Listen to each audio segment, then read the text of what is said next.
సుమన్ టీవీలో మీ business promotions కోసం ఈ కింది నెంబర్ను సంప్రదించగలరు.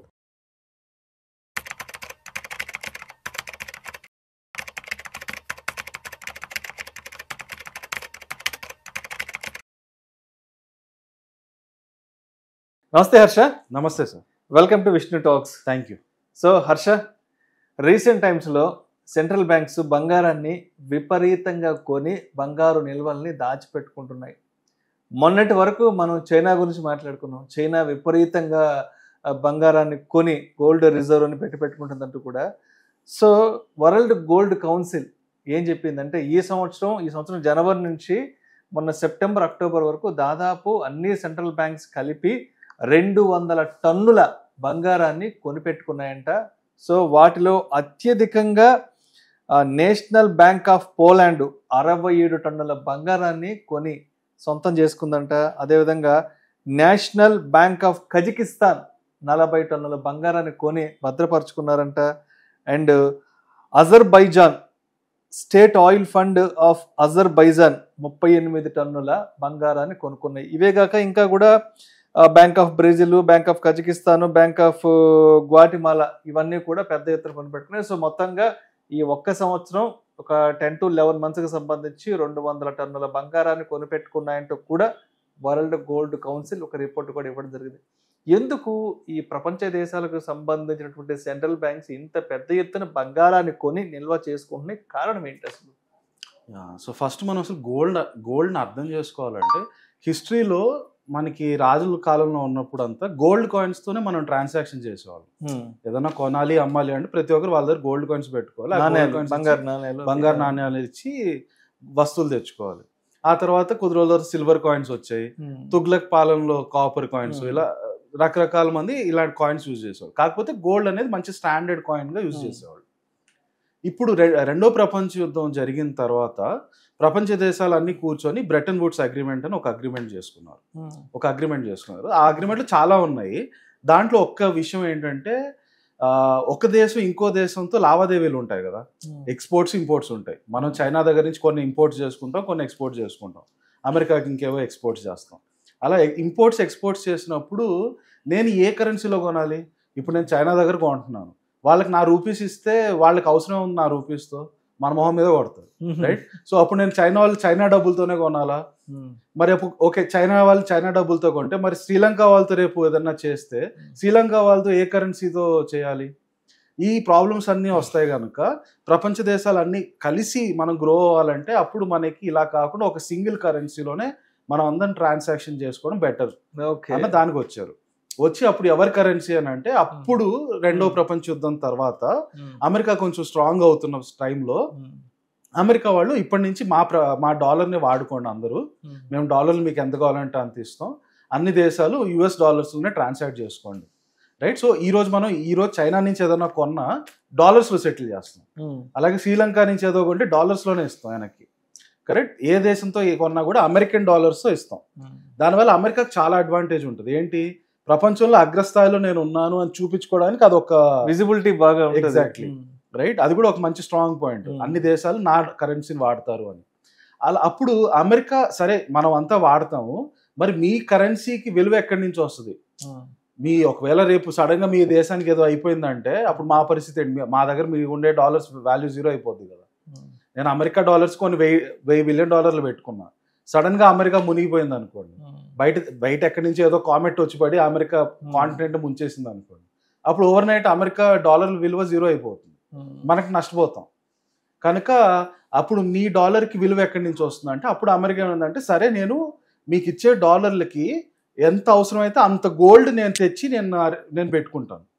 సో నేను కేజీ గోల్డ్ తీసుకొచ్చి పెట్టుకుంటాను, ఆ కేజీ గోల్డ్ ఒక్క విలువ డాలర్ని నేను మార్కెట్లోకి ప్రింట్ చేసి మీకు ఇస్తాను, మీరు వాడుకోండి అని అన్నారు. అలా నడుస్తూ వస్తుంది. 1945లో బ్రెటన్ వుడ్స్ అగ్రిమెంట్ చేశారు. అక్కడి నుంచి అలా నడుస్తూ వస్తుంది.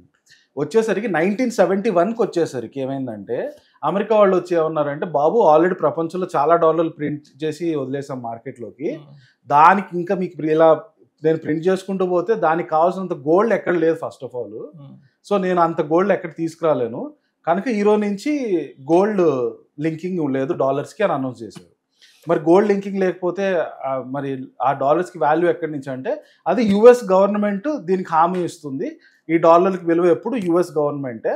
సో మీకు ఎనీ టైం ఎవరన్నా దీన్ని తీసుకోని అంటే అది తీసుకొస్తే మేము యుఎస్ గవర్నమెంట్ మీకు కావాల్సిన దాంట్లో మేము రిటర్న్ ఇస్తాం మీకు డబ్బులు అని అన్నారు. సో దాన్ని ఫియట్ కరెన్సీ అంటాం.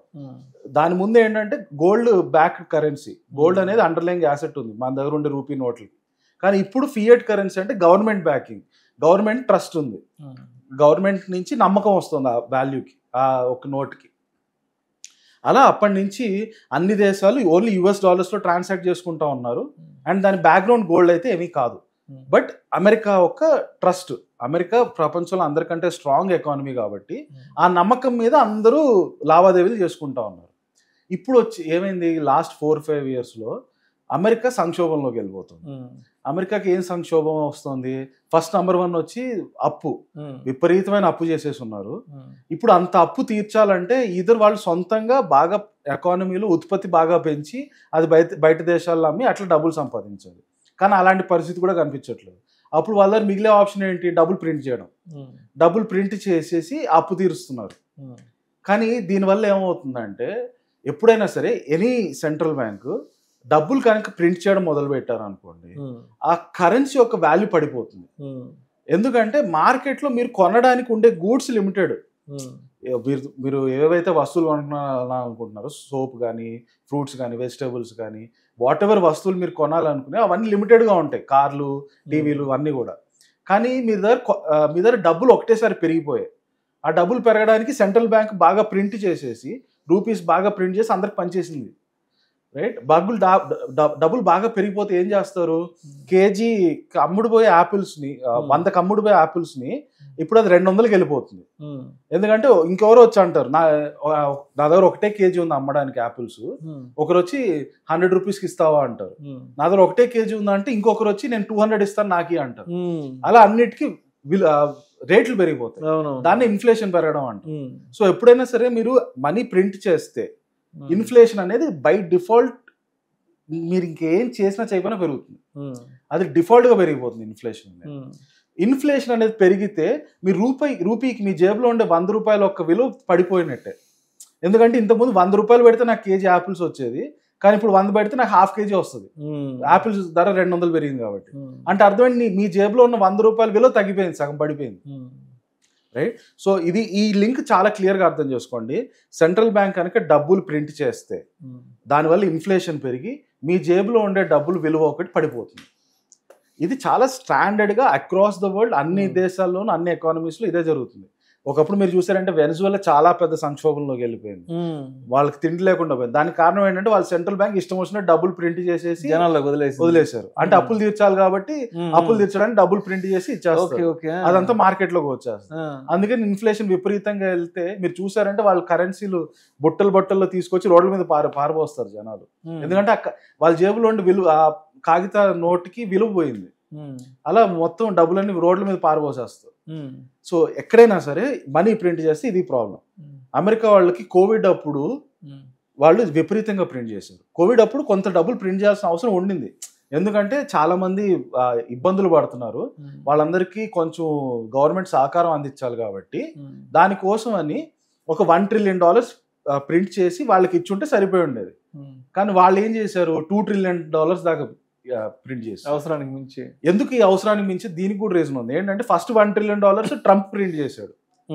ట్రంప్ ప్రింట్ చేసి మార్కెట్ లో పంచాడు, తీసుకోండి మీకు అవసరం ఉంది. తర్వాత బైడెన్ వచ్చాడు.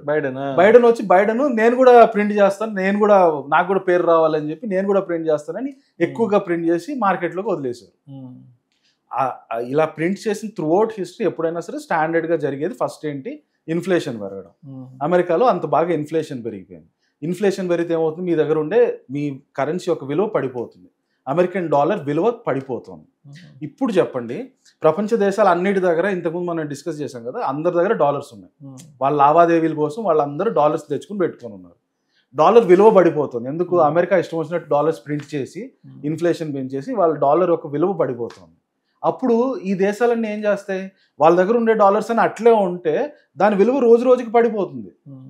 మన దగ్గర గవర్నమెంట్ ఆర్బీఐ దగ్గర $600 బిలియన్ US ఉంది, కానీ అమెరికా వాళ్ళు ఇష్టం వచ్చినట్టు ఇన్ఫ్లేషన్లో వచ్చేసి వాళ్ళు డాలర్ పడిపోతుంటే అప్పుడు ఏమవుతుంది, ఈ డాలర్స్ ఒక వాల్యూ పడిపోతుంది.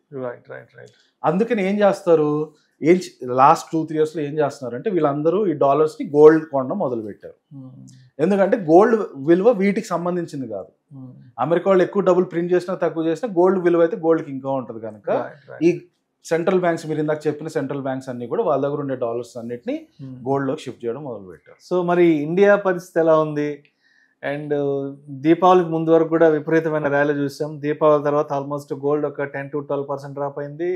వెండి విషయానికి వస్తే ఒక 15-18% డ్రాప్ అయింది. సో ఇంకా అంటే ఇక్కడి నుంచి what next with gold and silver prices అసలు? సో గోల్డ్ సిల్వర్లో కూడా ఎప్పుడు మీకు ర్యాపిడ్ అప్స్ అండ్ డౌన్స్ ఉండవు, ఎస్పెషలీ విత్ గోల్డ్. సిల్వర్లో కొంత ఉంటుంది, బట్ గోల్డ్ అయితే అస్సలు ర్యాపిడ్ అప్ అండ్ డౌన్స్ ఉండదు. అలాంటిది లాస్ట్ 2 yearsలో ర్యాపిడ్ అప్ ఉండింది. ర్యాపిడ్ గా పెరగడానికి ఒకటి వచ్చి ఇప్పుడు మనం డిస్కస్ చేసిన రీజన్, సెంట్రల్ బ్యాంక్స్ వాళ్ళ దగ్గర ఉండే డాలర్స్ తగ్గించుకొని అంతా గోల్డ్లోకి వెళ్ళాలని అనుకుంటున్నాం, రైట్? ఈ ప్రాసెస్లో వీళ్ళందరూ చాలా విపరీతంగా లాస్ట్ 2 yearsలో ఎస్పెషల్లీ మీరు చూసారంటే చైనా అందరికంటే ఎక్కువ కొనింది గోల్డ్. వీళ్ళందరూ ఇంత విపరీతంగా కొనడం వల్ల గోల్డ్ అంత ఫాస్ట్గా పెరిగింది. అంత ఫాస్ట్గా పెరిగినప్పుడు కొంత కరెక్షన్ అవడం అనేది చాలా న్యాచురల్గా జరిగేది.